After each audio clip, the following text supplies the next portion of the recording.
మధుమేహం మరియు మీ గుండె ఆరోగ్యం.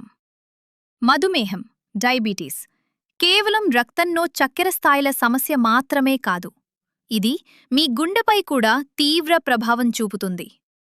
మధుమేహం ఉన్నవారికి గుండె జబ్బులు వచ్చే అవకాశం ఇతరుల కంటే చాలా ఎక్కువగా ఉంటుంది.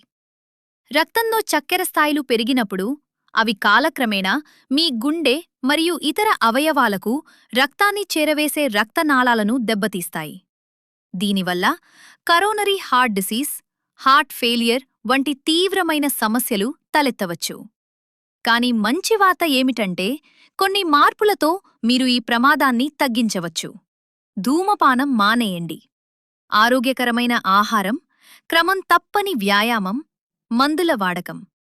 రక్తపోటు, కొలెస్ట్రాల్ మరియు చక్కెర స్థాయిలను నియంత్రించటానికి డాక్టర్ సూచించిన మందులను క్రమం తప్పకుండా వాడండి.